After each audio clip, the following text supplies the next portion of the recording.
The sun was a dull, sinking orange over the horizon, stretching long, trembling shadows across the endless prairie. The earth was cracked and dry, with tufts of yellowed grass struggling to survive. A lone wind whispered across the fields, carrying with it dust and the faint, distant scent of livestock from the town beyond. On the edge of this forgotten land, a small figure stumbled along a dusty trail. She was a woman whose body bore the evidence of hardship. The clothes on her back were torn and stained, and the once soft skin of her hands was cracked and calloused. Her face was streaked with dirt and tears, a faint sheen of sweat glistening in the fading light. Every step she took was slow, laborious, and trembling, as though the earth itself resisted her passage. Clinging to her were 3 small children, their hands gripping the fabric of her skirts like lifelines. The eldest, a boy no more than 7, walked ahead with the cautious, shuffling steps of someone who had known fear and hunger too long. His eyes, wide and glassy, darted to the horizon as if expecting monsters to emerge from the prairie dust. The second, a girl perhaps 5 years old, kept her head low, resting against her mother's hip. The youngest, a toddler, leaned heavily against her mother's shoulder, too weak to walk properly, too frightened to cry. All 3 wore clothes that hung loose and tattered, their small bodies thin and gaunt. The mother's heart ached every time she looked at them. Hunger had hollowed their cheeks and dimmed their eyes, yet she fought to keep some spark of hope alive, no matter how small. She had heard the stories about Clayton Hart, the rich cowboy who owned the largest ranch in Red River County. They said he was a man who spoke little and rode hard, whose temper was as legendary as his wealth. Yet there were whispers too, tales of generosity, of men and women given work and land, livestock, or food when the circumstances were dire enough. Desperation left her with no pride, no hesitation. She could no longer watch her children wither from lack of food. She could no longer pretend that just getting through today would be enough. Her children were starving, and something had to be done. Her breath caught as she approached the edge of the Hart Ranch, the sprawling gates appearing before her like a threshold into another world. Beyond the fences, the green fields stretched outward, dotted with grazing cattle and the distant silhouettes of barns and outbuildings. The house itself gleamed in the last light of day, a grand structure of polished oak and stone, almost unnatural in its beauty compared to the dusty land she had traversed.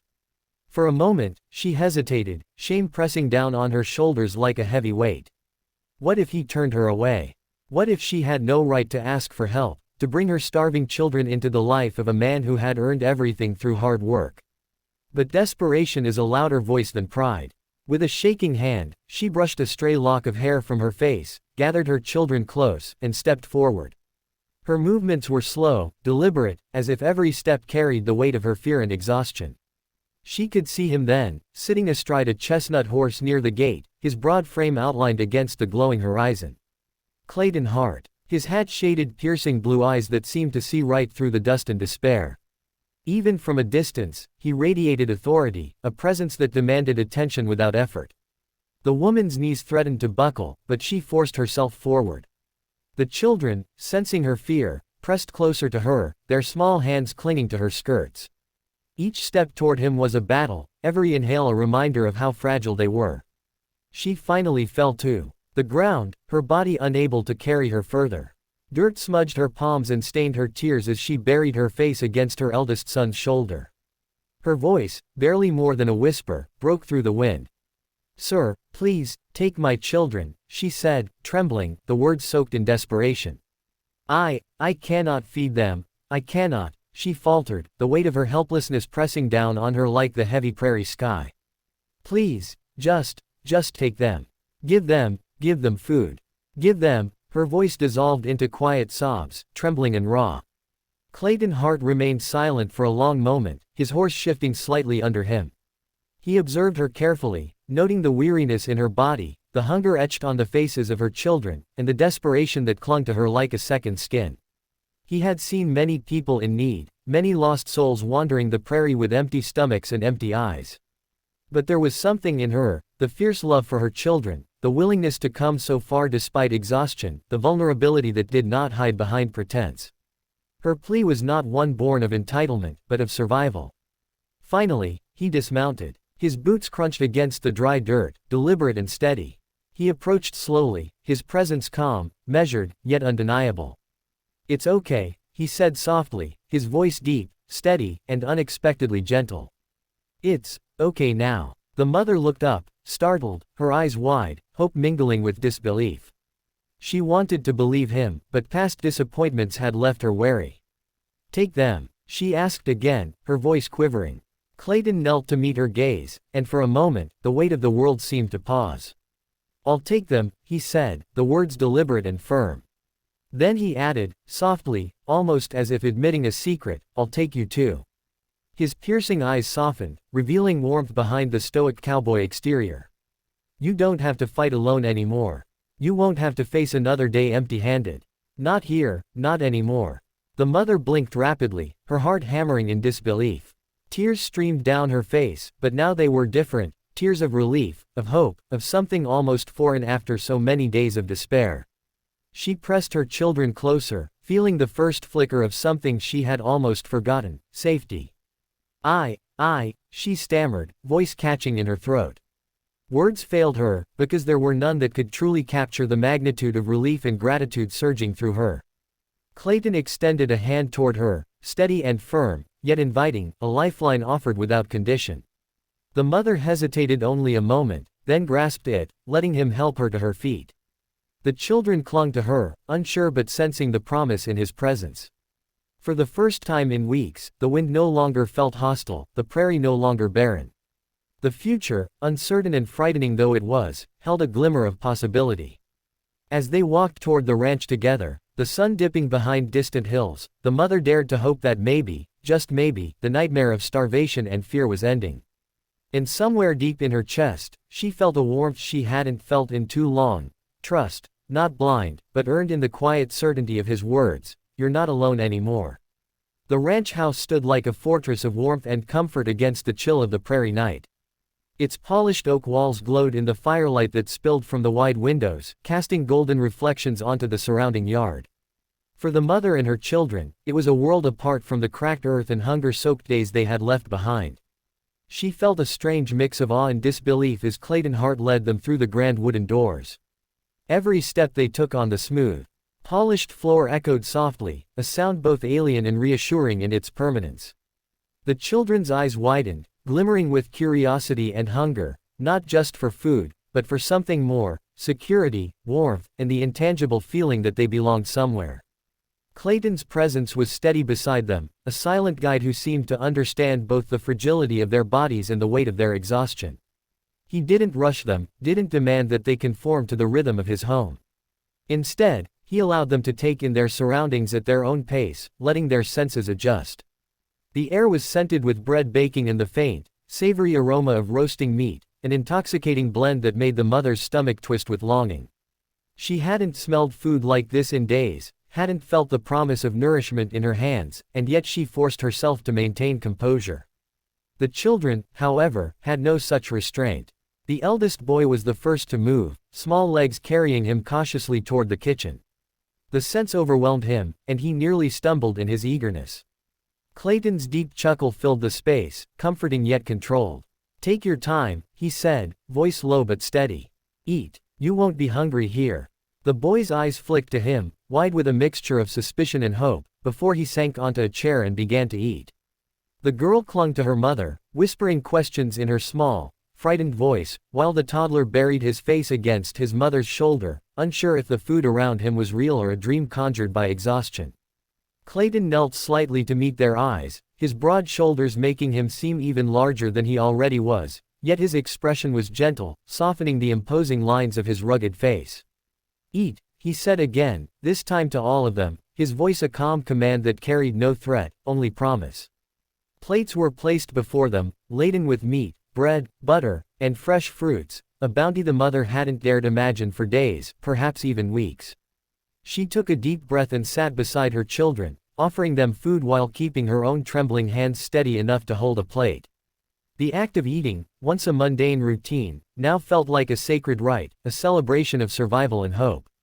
She watched as the children's small hands dove into the food, devouring each bite with the desperate hunger of those who had known true scarcity. The eldest boy's cheeks flushed as he chewed quickly, barely pausing to breathe. The girl nibbled cautiously at first, then gradually allowed herself to taste the richness of buttered bread and the softness of cooked meat.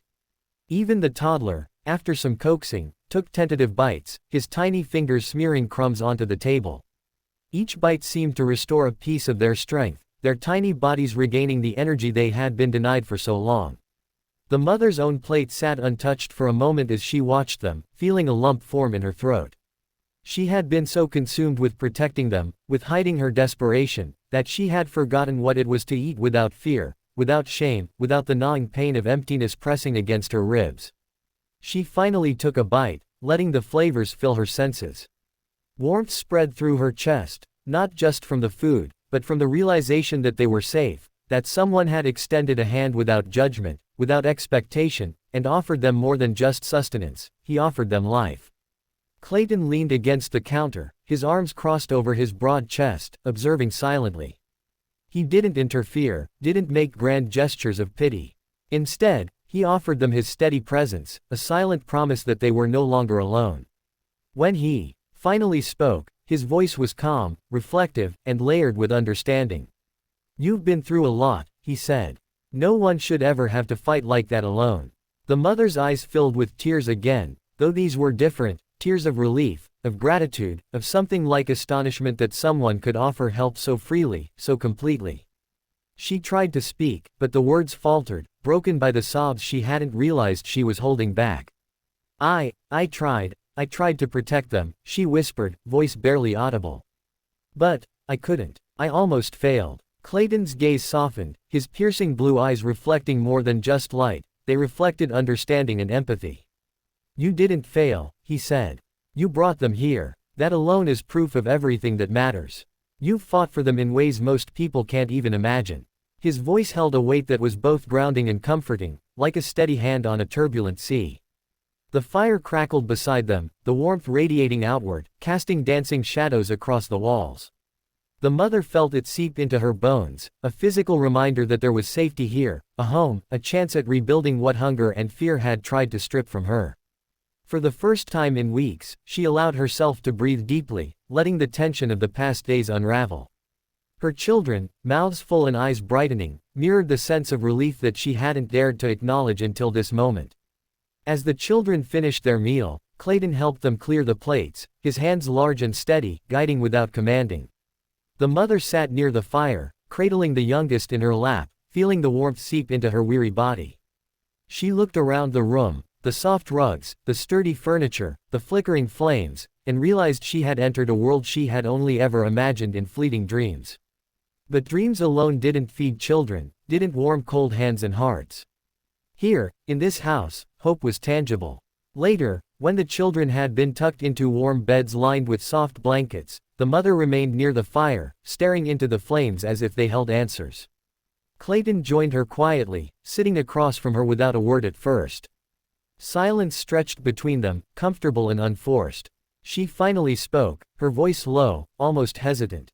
"I don't know how to thank you," she admitted. I thought everything was over for us. I thought there was nothing left." Clayton nodded, his expression thoughtful. "You'll thank yourself," he said. "By surviving. By keeping your children safe. By learning that sometimes, help comes from the places you least expect it. You did the hardest part, asking for it." She let her gaze fall to the fire, watching the flames dance and flicker as they whispered warmth into the room. She had been hiding for so long, protecting her children from a world that showed little mercy, and now, in this unexpected sanctuary, she felt the first true flicker of hope in weeks. And Clayton's presence was a reminder that strength came in many forms, not just in survival, but in the willingness to accept help, to trust when trust felt impossible. When she looked up, she caught his gaze. There was a faint, almost imperceptible smile on his lips, a promise that whatever lay ahead, they would face it together. "Thank you," she whispered again, softer this time, not just for the food or the roof over their heads, but for the certainty that she and her children were finally safe. "You're welcome," he replied simply. "Now, rest. Tomorrow is a new day. And we'll face it together." The wind sighed outside, carrying the last warmth of the day into the night. Inside, the mother and her children slept peacefully for the first time in what felt like an eternity, cradled not just by blankets and food, but by the quiet, profound knowledge that someone cared enough to say, "You're home now."